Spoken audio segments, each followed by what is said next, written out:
can hear myself. I can. Yes, you are. All right. Good to see everybody tonight. Thanks so much for coming to what is the first of what will be 4 sessions over the next 4 Thursday nights. We are really grateful that you guys have carved out this time for us together this evening, and hope we can sell you on taking the next 3 that follow, as well as the topic is connected together and will ultimately culminate onto what we think are some really important moral struggles for men over which we need to help each other be victorious. We are committed, we both are committed to going an hour, right? Kendrick said, oh, that must mean that you're managing tonight. I'm going to be good. So that means we'll stop at 8 at 7:01. We give you our word on that. We will go an hour and show respect for your time by finishing at 8 sharp. That doesn't mean we won't hang around and talk. Obviously, we're always willing to do that. And the last thing, just to get started at the beginning, is y'all hear us do text talk every week. And so though this sort of looks like an odd version of text talk, we're committed to an interactive format. Really want this to be a time to talk and share, and the reason for that will become clear even as we get into this more deeply. So we want to encourage you to participate that right along with us. So when we pitch something out there, what we'd be looking for is not for all of you to stare back blankly at us, but to jump in and join us, and we'll work through this together. Let's begin with a word of prayer together. Randy, would you mind leading us in a prayer? God, we thank you for being our God. We thank you for wanting to have a people. Help us to be among your people. Help us to be the men you want us to be. And thank you for this time, and we pray that we can mutually encourage one another, that we can listen well and speak and attend to your words. Help us to think your thoughts. We thank you in Jesus' name. Amen. Yeah, thank you. I'm glad that in his prayer, Randy asked that God would help us to be the men that he wants us to be. Let your brain engage right at that place with that thought. The men that God wants us to be.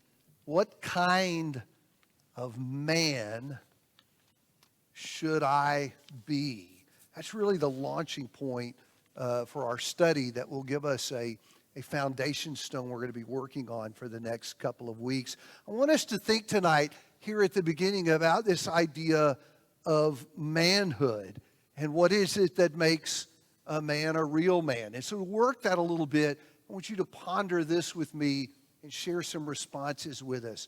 If you were to go out into the culture and just ask a collection of people out there to name a man that in their estimation is a real man, what kind of names do you think you would get?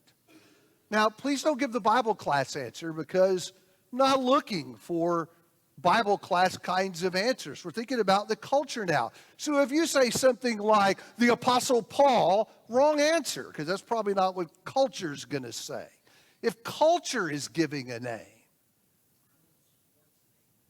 and you dated yourself, Kenneth. Thank you.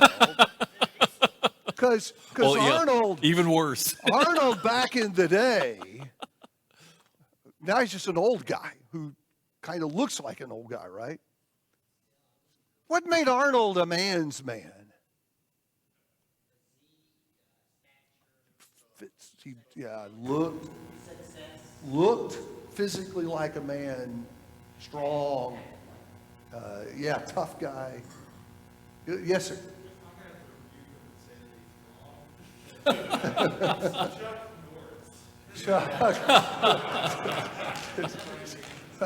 I am so tempted to get the young guys to tell us if they know who these people That's even right.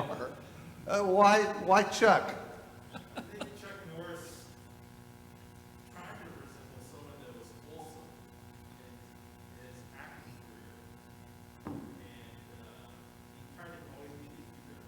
hero, good guy. What else, I guess, is he sort of notorious for, other than memes? Yes. The Rock. Oh, wait, hold on, I'm coming to that. What else is Norris known? Sorry? Fight, yes, he's a martial arts expert, strong, what's the Facebook meme thing? He can beat up anybody, right? Superman wears Chuck Norris pajamas.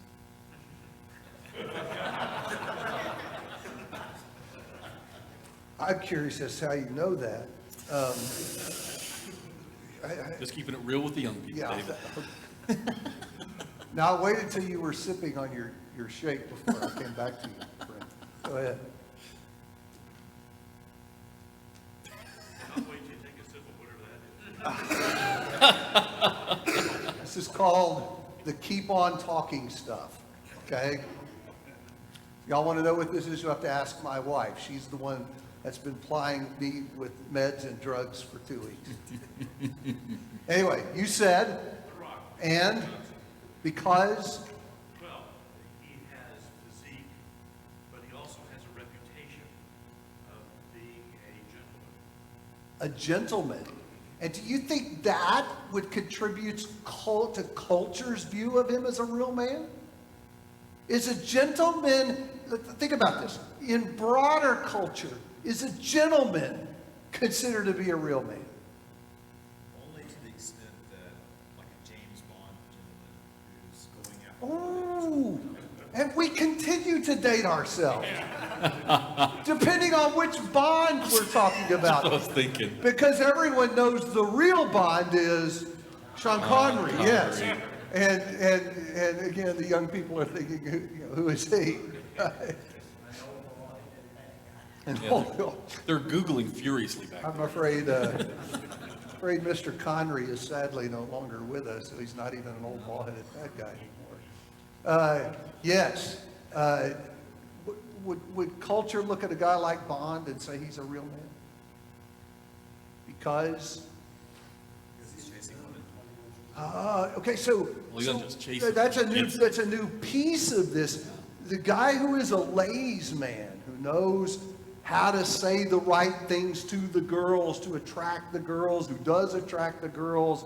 I think in the minds of culture, that man is a real man. He does, yes, yeah. Yes, sir. I'll go even farther back, John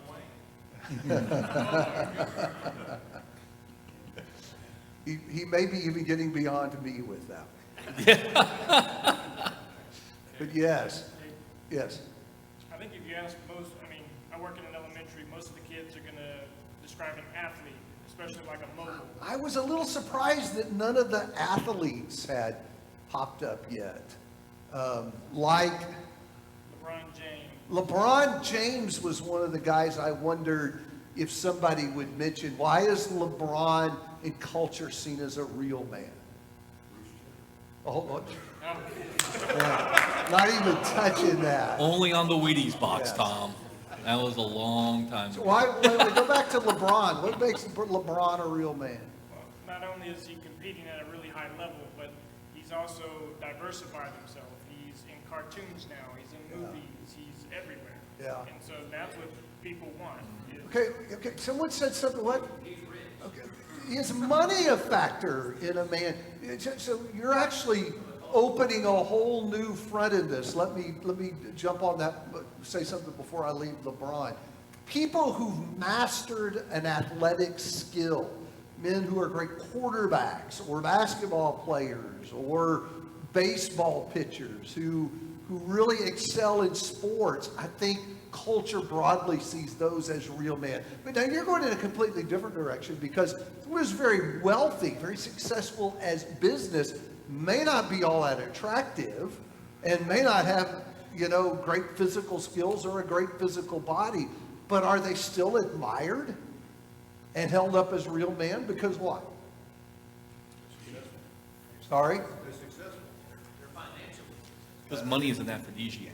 They made something. Yeah. Yeah, and I think too, there is that sense of being successful and accomplished and shrewd. In fact, maybe not always things that are good. We look at someone who's very effective in business, think of them as a shark. Right. And someone who knows how to go after other people and get their agenda accomplished over someone else. Absolutely. Yeah, yes. Well, and they also think they're happy.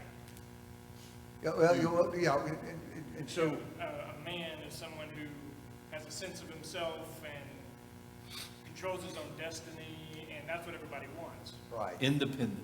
Independent. So let me ask you, last word. Well, I was just gonna say, I think people who are powerful Yes, are also considered I think that's right. successful in a different way, Yes, and that attracts people, I, people who are powerful. yes, who have positions of authority, able to get things done. Let me ask you to ponder this for a second. Why do you think it would be important for all of us to sit in a room on a Thursday night and to think about how culture defines manhood? It's changing. Men are being marginalized. It is changing and men are being marginalized. True manhood's being marginalized, and the counterfeit is Hold being. on a second, yes? A lot of these individuals are seen as men's men or real men because they have something that I think a lot of men want, like wealth or athletic prowess or being good to the ladies or whatever the case may be. And so whatever society as a whole kind of sees as what men want, that's what a lot of men will strive to be, Okay. what we prioritize in our lives. So let me throw this slide up here because you're actually saying the thing that I wanted you and I to think about. And that is the fact that we will spend our lives as men trying to measure up to whatever we believe manhood is. Will you let that sort of sink in for a minute? We will spend our lives trying to be what we believe a man is supposed to be. I don't want you to misunderstand that. I don't think we're intentional about that. In other words, I don't think we wake up in the morning and look in the mirror and say, I need to be a man today. I think those ideas begin to be ingrained subtly but deeply all throughout our growing up years and then into adulthood. They're shaped by the dad we had, didn't have, they're shaped by the other men in our life, they're shaped by what we watch and the media information that we take in. We develop these concepts of manhood that turn into this pursuit that we devote our lives to. And so I think subtly, all the time, every day inside of us, we are trying to measure up without even realizing. And so I think it's vital that men of God pause and ask, measure up to what? What is the standard? What makes a man a man? And then we've got two of the bishops, the left bishop and the right here, saying a second ago, but it's changing. And it is changing pretty dramatically in recent years. And so I think we can't afford not to be intentional about our understanding of what it is to be a man, what it is that we're striving to be. Maybe there's some work that needs to be done on our thinking. So that's going to be a stone in the foundation we're going to start with tonight, and then we'll build up from it as we go through the next three sessions. Earl patiently waited back. Reality, we're getting away from reality. Right. All that further away from reality. Yeah, Jeff, in his lesson, we're getting away from it, yeah. and that's why it's changing. So do you want to jump in before we move on? No, I think we're in a good place You're in a already. good place, We're in a okay. good place already, yeah. Because what I'd like you to do, since we're thinking about this now and not just operating on this idea that's been planted in us, I want you to think about, I tried to anticipate what kinds of men society would look at. I think we were together on what kind of characteristics culture believes makes a man a real man. What I'd like you to do is critique that. So we sat around here for 15 minutes and talked about how culture sees manhood. Do you think that's a good measure? And if not, why not? Two sides of the scale. We personally, I mean, we always kind of threw out there about what potentially the world sees as a man. We threw out what the block because they get this tough persona and they're rich. And I think currently in the world, probably some of that's true. When you think about where we are today in society, and when you start seeing the downgraded man being laid out, Ashley's being used as mansplaining, and trying to degrade people, degrading men on being, chivalry's good. And currently right now, they don't want to see chivalry in a man, because if a man tries to stand up and be what we consider a man today, and our world is divided into families, we're going to do this and that. I mean, we're looked at as being someone trying to overpower and mansplaining and trying to tell people what to do. So it's almost like we're on the tilt of the fence right now. Right. This is one of the fundamental struggles with cultural models, and that is they shift and they change. What I'm supposed to be now isn't what I was supposed to be 20 years ago, which is the problem with building things on culture. But go back to what is, think the way typically, at least men see themselves, and ask the question, is this a good model? Does it have flaws? What do you think? Yeah. Well, first of all, most men won't live up to what culture thinks they should. Not most men are going to be Arnold or Locke or anybody else. I mean, we all look differently, we all have different physiques, and we're all successful in different ways, Or not? or not. And we're not, so that's always the problem with fantasy. It never lives up to that, right? One of the things as I look over the culture model that is kind of humorous is how many of these things don't last. You're talking about, the physical things, they're for a season. And so some of us are old enough that you look back at the guys who were the guys in the 70s and 80s. Have you seen pictures of them lately? That would have been a great slideshow with For Bruce Jenner, yeah. Yes. I'm sorry. We really need to leave Bruce Jenner. I remember Bruce Jenner in the 70s. But one of the things I tell kids about picking a spouse is you realize we all get old, fat, and ugly. It happens to all of us. And which is why there's something more important than the physical dimension when you think about choosing a spouse. And so, Or even the successful dimension, because you think about who were the great CEOs of 30 years ago, and nobody knows who those guys are now. so true. And their companies have failed. And so you wonder about staking manhood on something like physical strength and handsome appearance when we all know that if we live long enough, there will come a day when we won't look pretty and we won't be strong.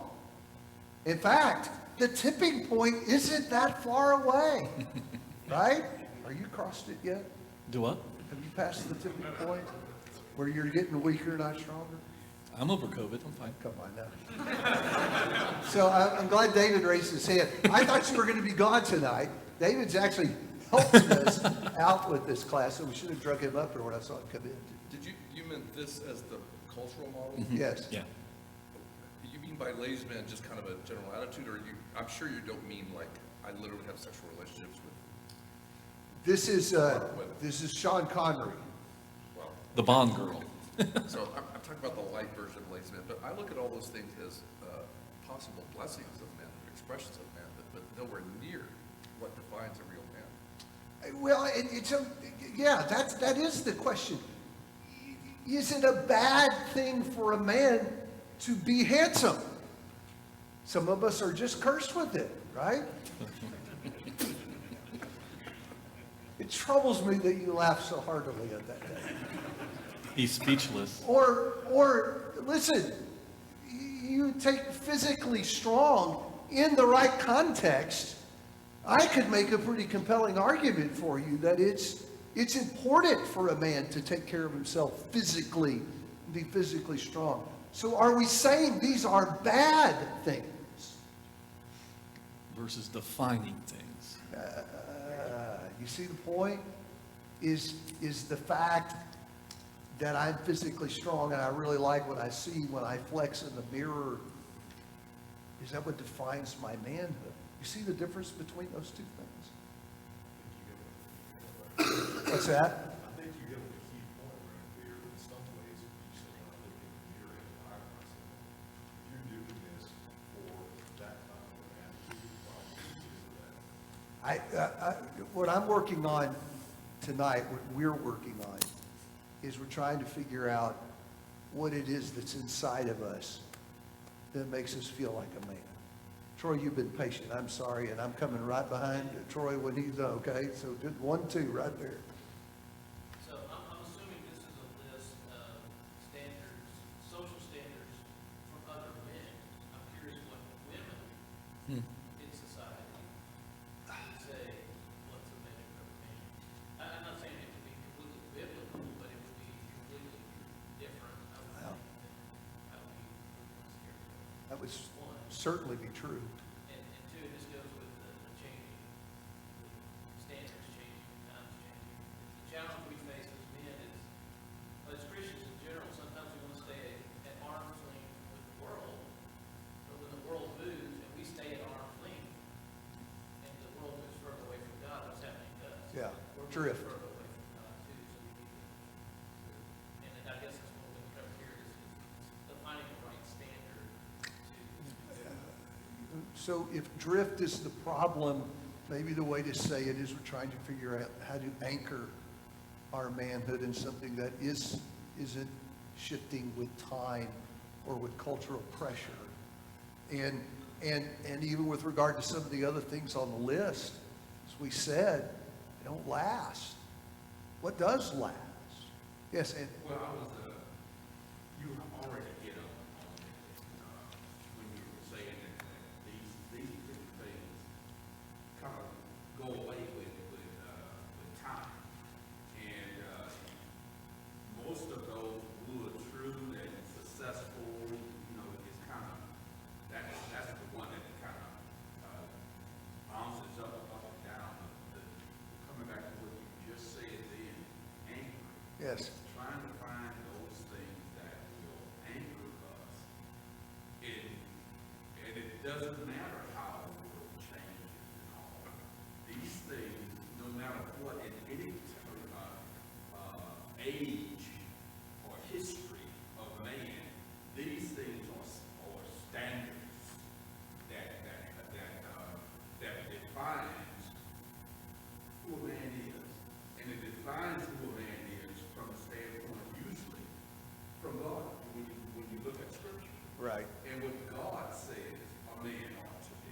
right. So, Because taking care of his family, right. that never changes.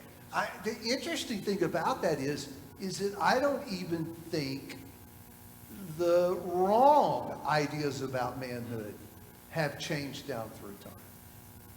I think that guys have always kind of looked at manhood in the same kind of way, not necessarily the right way.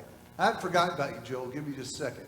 Let me put some names up here, biblical names, and ask, do they kind of look like what men today think men ought to be? You buy that? Samson notorious for?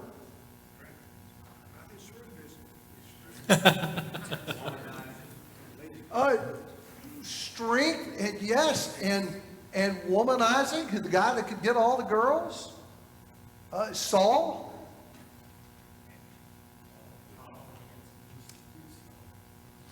King Saul. King Saul. King Saul. If you look, well, so the interesting thing about Saul is Israel wanted a king that looked like the kings of all the nations. And what did God give them? The tallest man in the round. The king that looked like a king. A And physical when specimen. they see him, he stands up, he's taller than everybody else. And That's the guy. that's the guy. He physically looked like the king. Samuel fell in that trap too, because Oh, you're getting ahead of me. I can't let you go, Troy. Hold that thought. Hold that thought. So going the right way, but you're a step ahead. But you're not wrong. You wanted to weigh in here, Joel. What you going to say? I want to say, could you give me some verses on, or to get a deeper understanding of the true measures of man? Yep. You're just going to have to hang in there a little while longer with me. Coming up on that. So, the great thing about Scripture is it allows us to sort of take this common view of manhood and sort of map it out over the story of one's entire life and to ask, was that really a good measure? And what do we learn, at least from the three characters on the slide, about the long view of these cultural ideas of manhood?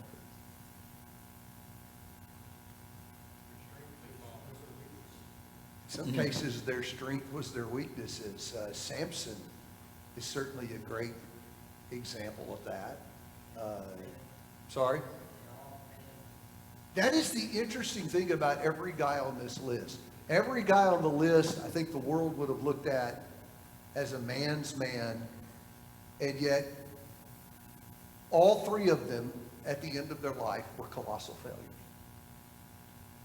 Just failed in the most important way. And even died in disgrace in some cases. And died, well, I mean, okay, so think about Samson. What was his undoing? Women. Yeah, lust. If you want to dig even deeper, no discipline. Isn't that amazing? A man, and y'all know this is true, can be so insanely physically strong and have such an utter lack of self-discipline in another area that just undermines it all, right? Yes? To that point, how many of us even would think of Jesus as a man's man? Well, so that does sort of begin to open this up and make us think about the other side. If it isn't these things that are the indicators of true manhood before God, what is? And we want to work down that path a little bit tonight too. Tell me about Saul. What was his idea? And just one last thing about that, though, real quick, Brian, is, and in the Gospels, none of these categories factor into any description of Jesus. I'm sorry. Does it factor into any of the other great heroes in the New Testament? In the New, What do we know about Paul? Well, honestly, I mean, that's the part of the thing is his physical presence is unimpressive. we're told. Unremarkable. Yeah. He does not turn heads when he walks in the room. Interesting. Kenneth's over One other thing I noticed about this was they were all given something. Mhm. And it wasn't that they earned it. God gave Samson unusual strength. Saul was given a kingdom. there. Yeah, everything was a gift. Solomon was given wisdom, even though he asked for it, God gave it to him. And then he used it properly for a while, and then things were given to him. So talk a little about what was Saul's undoing? Trying to defend what he thought was his. Trying to defend what he thought was his? Jealousy. Okay. He had to have things his own way. So could we group all of that y'all said together and just say that while on the outside the package said king, on the inside, not so much. The character wasn't there to be a great leader. And so Israel got what they wanted. Well, they got exactly what they asked A for. king that looked like a king, but there was something missing there. And then Solomon, how about him? What was his undoing? Are you picking up on a theme? Women and idolatry. Again, is it really the women? Because you corrected us, David. You came back to lust. In Solomon's case, there may have been some greed wrapped into that, lust, greed, and power and position that came with the marriages, the treaty marriages he was involved in. But at the end of the day, same kind of problem. He gave in to the appeals of the women that were in his life and ultimately became involved in idolatry himself. And at the end, his kingdom was going to be taken from him or divided because of him. So, yes. Is a common theme among them that at some point they all thought they knew better? And when I think about myself and how my views about a man has changed over my life, at some point you realize, well, I can't measure up to that anymore. And so you begin to contrive, what can I measure up to? And my own standard becomes the standard. And you rationalize what man looks like. It's funny you say that because in all three of those stories, every last one of them refused prophetic rebuke. Samson actually through his parents actually at one point asked him, he wants a Philistine woman, is there not a good Jewish girl you want? No, get her, for she is good in my eyes. That's how it puts it in the Hebrew. That's the great pun in the Samson story, is he follows his eyes until God takes him away. Saul, of course, was rebuked by Samuel and refused to accept that. Solomon is rebuked and instead chases down the prophet who appoints Jeroboam, and Jeroboam has to go flee. And so all of them get to a point where they're so big in their britches, they cannot be told they're wrong. Seems to me that all of them, what we said a while ago, all of them have lust, not just for women, but lust for power, lust for control, lust for money. And once they were in that position, they had no self-discipline they were holding to their anger. So let that undercurrent hang around there for a while, because as we move deeper into these classes, we want to deal with, as the title of the class, Moral Combat indicated, some of the moral combat we wage as men, particularly with lust. It's not a new problem. It's a deeper problem, lack of self-discipline. Not a new problem. It's been afflicting men of God down throughout time. Let's see if we can flip this over a little bit, because at least in the Saul story, there is a foil to Saul that plays out. You like this, right? Yeah, absolutely. Because after giving Israel the king they asked for in Saul, what does God do next? Yes. And so that brings us to the character of David, who is God's choice to be the king. Here's the great thing about it. If you look at that story, here's your text. Ready? 1 Samuel 16. And over at 1 Samuel 16,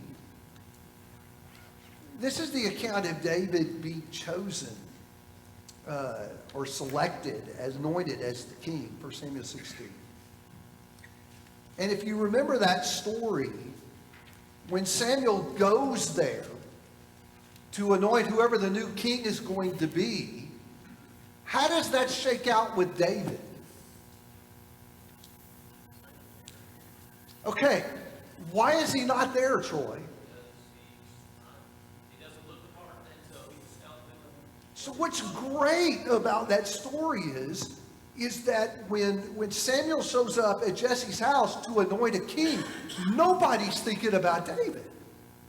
In fact, the sons come in for the parade. That must have been interesting. And the oldest, Eliab, comes in, and what does Samuel say? Him, because he looks like one. And you think Samuel would know better by this point, by the way. Well, yeah, he's kind of been down this road before. It didn't work out too well, right? Yep. And so they bring in all the boys. And God says, no. Until they're out of boys. And he even has to ask, do you have anybody else? Don't you have any other sons? Even Jesse. I'm supposed to appoint a king. David had been demoted Well, where is David? by dad with the sheep. Yes. which in that world was truly a low status chore. That tells you actually how low David is, even in his own family. Nobody thinks about David when it comes to. He rebukes Samuel right there after the first one saying, no, it's not Yeah. what he looks like, it's Yeah, okay. So now, see, you've been trying to get ahead of me all night, but I'm used to that because it's what Jeff does. So That's my job, Troy. So let me put that text up that Troy's alluding to. When Samuel focuses on a lion, right? God's response is, do not look at his appearance or notice the height of his stature, hearkening back to Saul, right? So everybody noticed about Saul. Because I rejected him. But then he says this, for God sees not as man sees. Man looks at the outward appearance. God looks at the heart. And so, if we are looking for a place to anchor manhood, I don't know if this is the complete answer. It sure seems like a good starting place. That when God is looking for a man to lead his people, he said the thing that mattered most to me was what kind of heart this man had. Does that make sense? Anthony's been. You were, not anymore. Oh, sorry. We're past it. Dale had his hand up on the other side. Go ahead, Dale. Look at the other side of the story. We go back to Genesis 5. Who walks with God is no more on this earth. Right. What's his characteristic? He walked with God. Yes, Anthony, we will let you back in since Jeff admonished me for passing over. You look at Samuel, he was still looking at how the statue and David appeared and all. But don't you do the same thing? We sometimes will look at people and judge them by that outward appearance, be it looking for the good things or looking for bad things, but that's what we focus on rather than trying to look at the character of that individual. So let me ask this question and ponder this. Did David have other maybe culturally approved marks of manhood?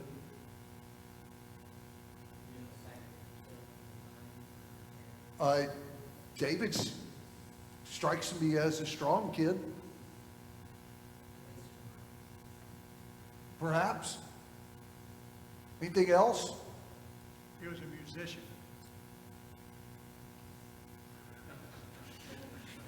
Have you heard of Elton John before?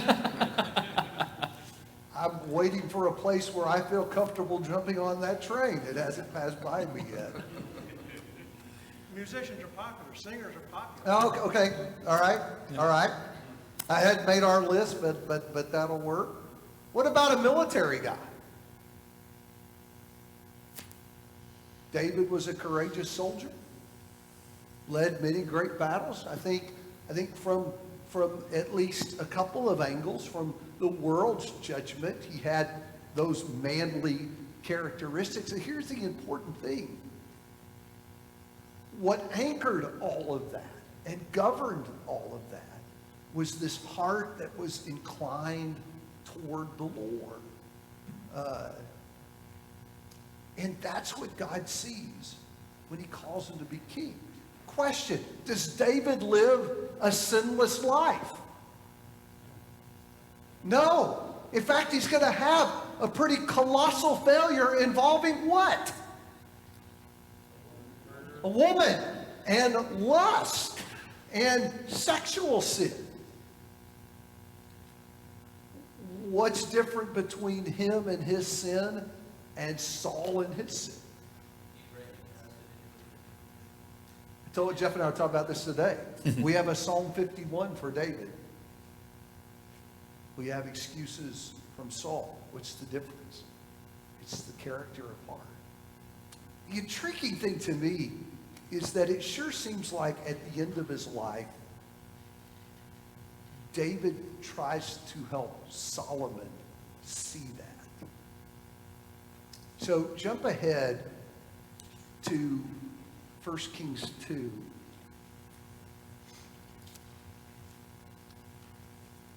We go to the end of David's life. And he's preparing Solomon to replace him. Do y'all remember this little speech that he gives to Solomon? Verse 1 says, as David's time to die drew near, he charged Solomon his son, saying, I'm going the way of all the earth, which was their gentle way of saying, I'm going to die. He said, be strong, therefore, and show yourself a man. Maybe the most famous manhood passage in the whole Bible. How many times have you seen that quotation before? Show yourself, but be a man, Saul. What I like about this context is it seems to me that as he presses on, he tells Solomon what he's thinking about when he says that. What do you mean when you tell me to be a man? I mean this. Keep the charge of the Lord your God, to walk in his ways and keep his statutes, his commandments, his ordinances, his testimonies, according to what has been written in the law of Moses, that you may succeed in all that you do, wherever you turn, so that the Lord may carry out his promise, which he spoke concerning me, saying, your sons are careful of their way to walk before me in truth with all their heart and with all their soul. You shall not lack a man on the throne of Israel. So, when David starts describing what manhood is to him, what are his terms? Be a man by doing what? What does David say?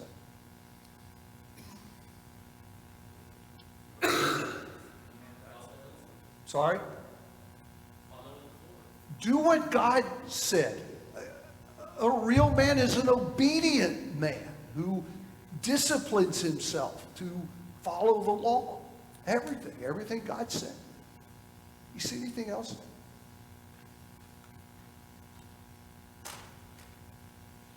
In their heart. Sorry? All of that in their heart. What does that mean to you? Their being is tied up in the Lord's will. Yeah. It spoke to me about sincerity. That isn't just a show that I put on. I think it's easy to cloak ourselves in a religious facade to sort of satisfy that dimension of our life, whether or not it's really who we are on the inside or not. It's a different thing. I think what David is saying to Solomon is I want this to be who you really are. Not what you do. Yeah, in your core of your being, you be this man that is devoted to God and to his will. It's not slavish obedience out of I have to. It's obedience because I want to, because my will and God's will have lined up, not because just God's stronger than me and I don't want to get into trouble. Right. Yeah, David. But that's why that last line is so inspiring to me, because when God says, you shall not lack a man on the throne of Israel, he's not talking about all you need is a masculine guy there. He's talking about what we're talking about is you're going to have a measure of a real man in the way that he's directed here. It's quite, to me, inspiring. And it occurs to me that it's something that you can be, whether you're 14 or 94, right? And whether you're the star athlete on the team or the guy cleaning up after the star athletes on the team. Whether you got a physically strong body or make sure you buy the right kind of clothes that don't say anything about what kind of body lies underneath. What's the point? We can choose to be this kind of man. And I think that the David story first shows us that that's what God is looking for. And then in the case of Solomon, it shows us David trying to pass that down and to help his son see that as well. I think it's kind of sad that it appears he was not successful. Well, no, Reading Solomon that picked in the other Solomon's side of song. David's example to follow, unfortunately.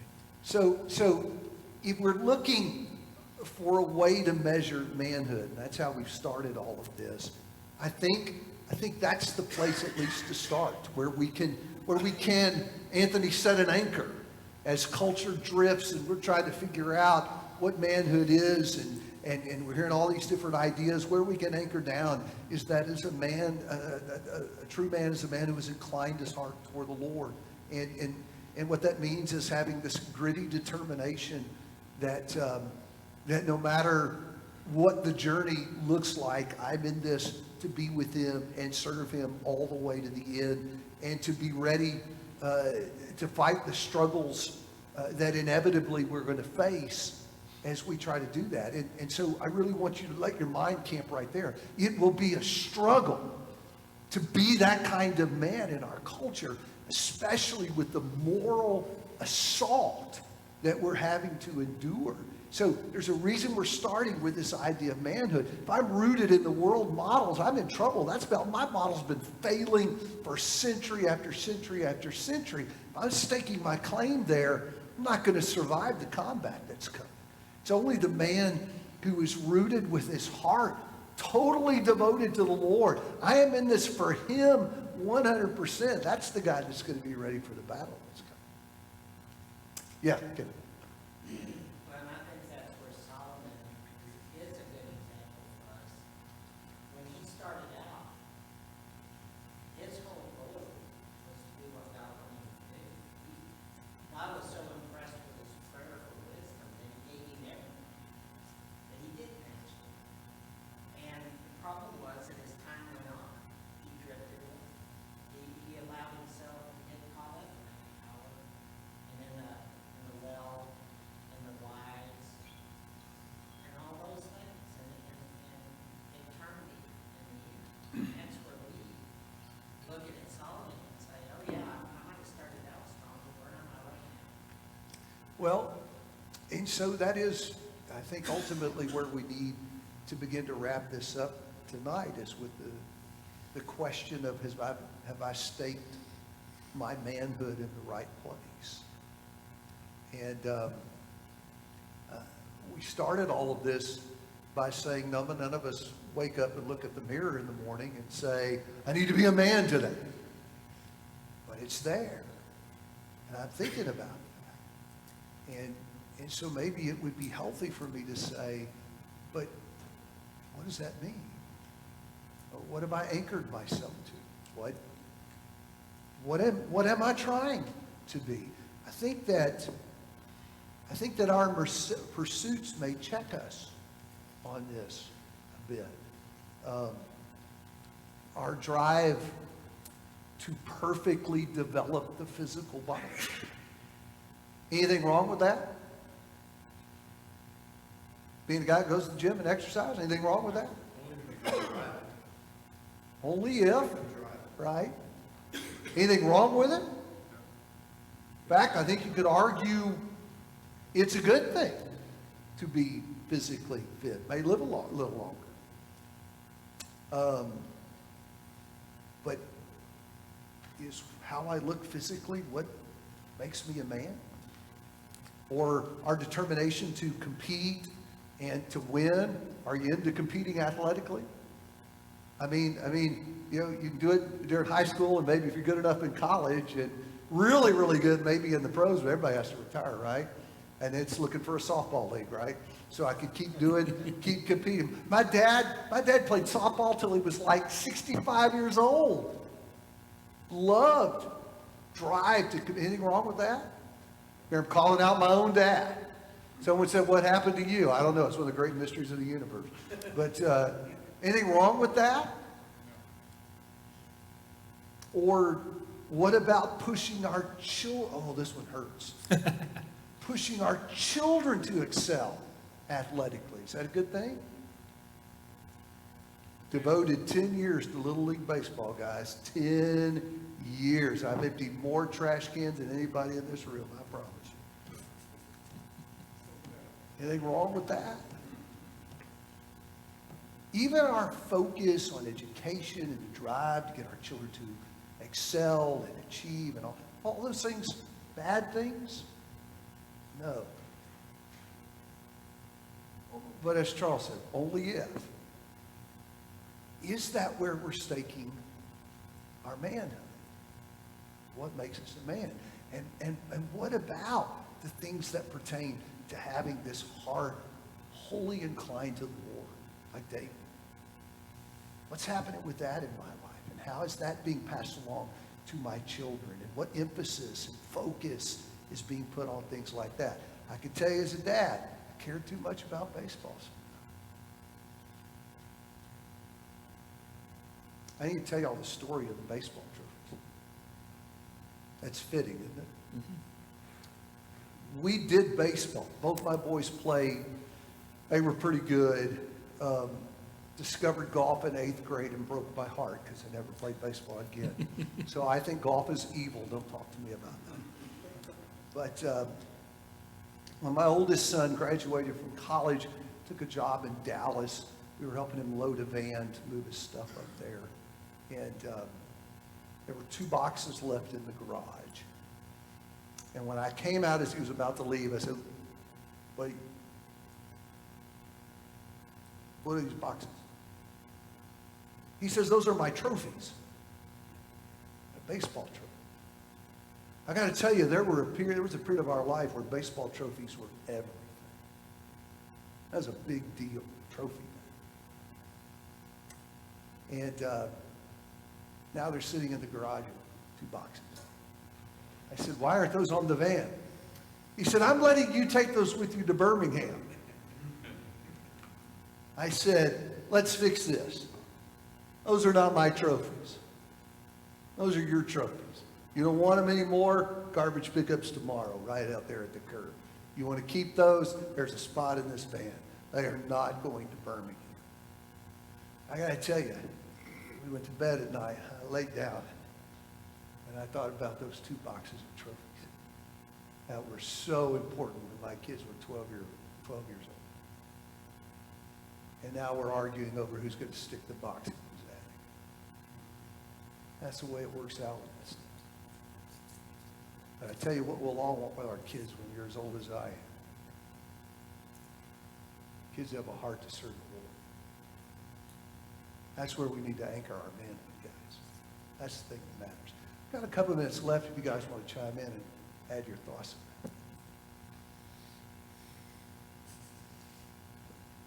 One thing that comes to my mind with David is, and he obviously did course corrections in his life, so he started off really, really strong. Those ending statements there when he's about to die seems really strong. But he had to make some course corrections along the way. So David's going to mess up. We're not done with his story. And sometimes even when you have a heart for God, I left you a little room there to jump on that. I thought we talked about that. We're going to talk about that. We're going to talk about that another night. And one of the great things about David's story is even when you're a really good guy, you can have a choice that devastates your life, which makes our moral combat so very important.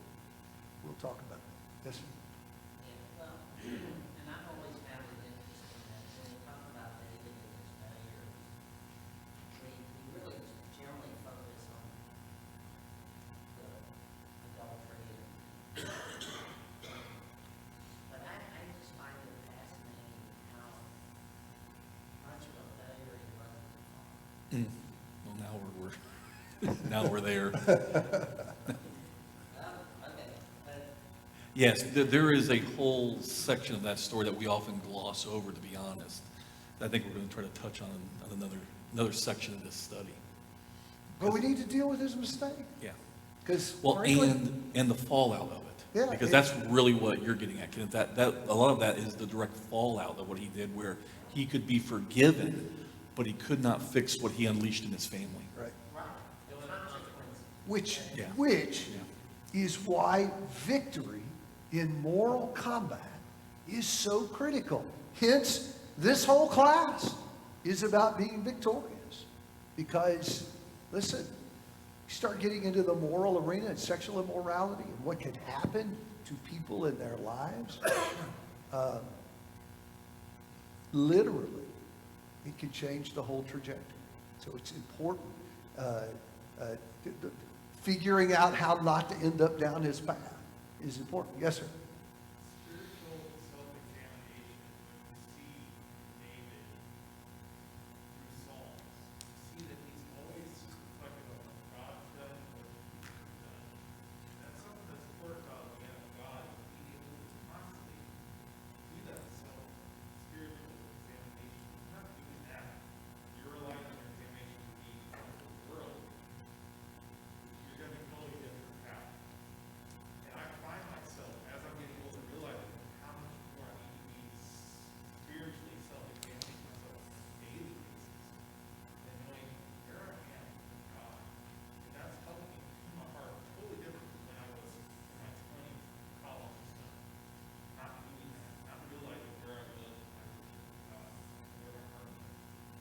Well, and so maybe our conversation tonight will help us to do that, because that certainly is, I guess, the underlying purpose of everything in this first session, and that would be to have us think more deeply about where we've anchored our manhood, how we measure our manhood, what it is in our hearts that make us feel like we're really a man, and maybe it's got to be in a more a deeper place than the message we get from culture.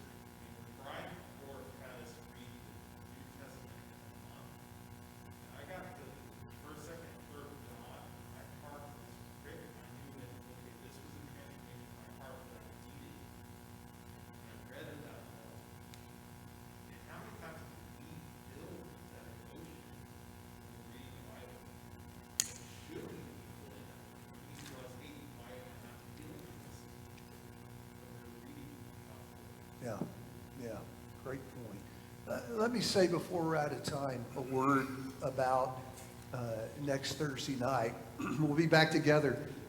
We are extraordinarily blessed to have Brother Dave Pickup in our congregation, who in his work in the psychology field, is that the best way to say that, counseling therapy field, has a lot of extraordinarily practical experience dealing with guys who have been on the losing end of the moral combat struggle, and is, I think, uniquely able to talk to us about some of the problems that are underneath those failures. It's easy to see the failure. It's harder to talk about what's under there producing them. Does that make sense? Am I saying this in the right way?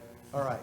And so that's what next week is about. It's digging a little deeper into our moral struggles and recognizing there's some other stuff going on down there that we're really going to deal with the problem, not gloss over it. We got to talk about what's underneath. So underneath is next week. I should probably give you a little leeway if you want to jump in and add something to that if I've been inadequate in my description of it. No, that's perfectly expressed. Thank you. Okay?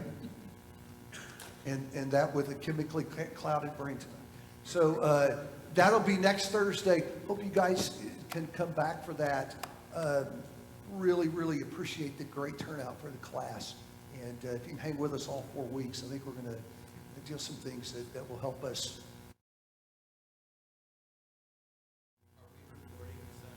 Are we recording the session? I believe so. Somebody's nodding yes. Yes, I get a thumbs up and yes, all of that. And since you spoke up, Brian, would you mind leading us in a prayer? And that'll wrap us up. We'll be dismissed. Let's pray together.